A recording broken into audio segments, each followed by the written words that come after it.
Selanjutnya saya Zamzam Zamaksyari dengan NIM 12470300031 akan menjelaskan bagian alat dan bahan beserta fungsinya. Alat bahan yang digunakan dalam praktikum ini yaitu yang pertama ada Arduino Uno beserta softwarenya yaitu Arduino IDE. Nah, Arduino Uno ini itu berfungsi sebagai otak dari sebuah rangkaian yang akan kita buat. Sedangkan perintah yang akan kita jalankan itu menggunakan Arduino IDE-nya. Selanjutnya yaitu karena kita mengukur detak jantung, kita menggunakan sensor Max 3010-2. Nah, sensor ini itu berfungsi sebagai alat ukur jantung yang dimana sensor ini itu menggunakan intensitas cahaya sebagai sensornya. Karena di dalam tubuh kita itu terdapat hemoglobin, yaitu aliran darah yang ada yang membawa udara dan juga ada yang tidak membawa udara hemoglobinnya, maka intensitas dari hemoglobin itu berbeda sehingga detak jantung yang kita berikan itu bisa terdeteksi oleh sensor tersebut. Selanjutnya ada breadboard yang digunakan untuk menempelkan rangkaian yang digunakan, dan ada kabel jumper juga yang digunakan untuk menghubungkan antar rangkaian. Selanjutnya yaitu kita menggunakan Python. Nah, Python ini itu berfungsi sebagai untuk menampilkan datanya. Nah, data ini itu menggunakan kode program Python yang di dalamnya itu terdapat banyak library yang diunduh. Library-nya yaitu antara lain ada library PySerial, NumPy, Skippy, Matplotlib, dan Pandas. Dan juga ada library yang khusus digunakan dari sensor Max 3010-2 ini, yaitu library SparkFun Max 3010-2.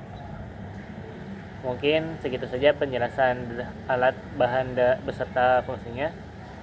Terima kasih. Assalamualaikum warahmatullahi wabarakatuh. Saya Ferin Aulia Zahra dengan NIM 12370300019. Di sini saya akan menjelaskan tentang alur kerja pada sistem ini. Yang pertama itu dimulai dari sensor Max 30102 yang ditempelkan pada ujung jari. Sensor ini tuh memancarkan cahaya merah dan inframerah ke jaringan kulit, kemudian cahaya tersebut berinteraksi dengan darah. Nah, perubahan volume darah akibat detak jantung ini akan mempengaruhi intensitas cahaya yang dipantulkan kembali ke sensor.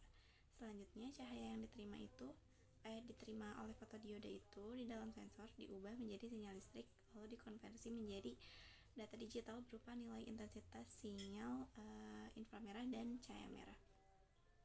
Nah, dari data tersebut kemudian dikirimkan ke Arduino melalui komunikasi I2C.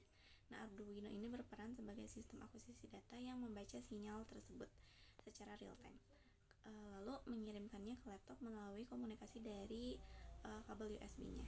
Lalu pada sisi laptop, data yang diterima tuh akan diproses menggunakan program Python. Pada tahapan yang pertama tuh adalah filtering, untuk tujuannya untuk menghilangkan noise dan memisahkan komponen sinyal yang relevan. Setelah itu dilakukan deteksi puncak untuk mendeteksi detak jantungnya. Nah, berdasarkan hasil tersebut, sistemnya itu akan menghitung beberapa parameter fisiologis, yaitu HR-nya, heart rate atau detak jantung, SP02 atau saturasi oksigen, serta heart rate variability yang menunjukkan variasi interval detak jantung. Terakhir, seluruh hasil pengolahan data tersebut akan ditampilkan antarmuka GUI dalam bentuk grafik sinyal PPG secara real time dan nilai-nilai numerik parameter yang telah dihitung. Next kita ke codingannya ya. Untuk codingannya kita tuh ngegunain library WireH sama Make Max 30105 yang dimana fungsinya sebagai particle sensor yang seperti yang bisa kita lihat gitu di sini. Sorry.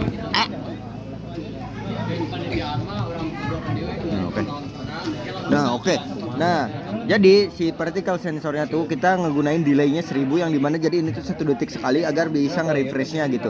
Nah, untuk apa ya? Untuk particle misalnya tidak ditemukan gitu, kita bisa lihat itunya yang lain. Nah, terus lalu kita ke codingan yang ngebuat GUI-nya ya. Untuk codingan ngebuat GUI-nya ya seperti biasa itu tuh codingan yang digunakan untuk kita bisa ngecek monitor secara langsung dengan codingan, nggak langsung dari Arduino gitu. Kita bisa cek langsungnya di Python yang telah kita buat. Nah, itu gunanya kenapa kita memakai Python. Oke, kita next aja. Untuk program PPG monitoring berbasis Python ini, program diawali dengan mengimport library, lalu untuk komunikasinya dengan Arduino serta NumPy untuk pengolahan data serta visualisasi data. Selanjutnya dilakukan konfigurasi awal seperti pengaturan port, baud rate, dan buffer data untuk menyimpan sinyal waktu IR dan RAT. Data dari Arduino dibaca dalam format CSV melalui fungsi parse _CSV_line, kemudian diproses secara real time menggunakan thread pada fungsi serial_reader. Sinyal yang diperoleh kemudian difilter menggunakan bandpass filter untuk mengurangi noise, lalu dilakukan deteksi puncak untuk menentukan detak jantung. Nah, hasil dari ini dihitung nilai BPM serta parameter lain seperti SDNN dan SMSSD. Selain itu, nilai SPO2 juga dihitung menggunakan perbandingan sinyal IR dan RAT. Program ini dilengkapi dengan GUI yang menampilkan grafik sinyal secara real time, nilai BPM dan SP02, serta tombol kontrol seperti start, stop, dan save. Nah, grafik diperbarui secara berkala dan perhitungannya dilakukan secara otomatis dari data terbaru. Secara keseluruhan, coding ini mengintegrasikan pembacaan data, pengolahan sinyal, dan visualisasi dalam satu sistem monitoring yang interaktif dan real time. Baik, di sini saya Zahra Ahmadul Kudus dengan NIM 08. Di sini saya akan menjelaskan bagaimana sih keefektivitasan dari rangkaian yang telah kita buat gitu untuk mendeteksi detak jantung kita. Nah, untuk rangkaian yang telah dibuat gitu ya, cukup efektif karena menggunakan alat dan bahan yang cukup simpel, hanya beberapa saja dengan data hasilnya tuh cukup akurat gitu. Indikator keberhasilannya bisa kita lihat pada detak jantung pada saat rileks dan pada saat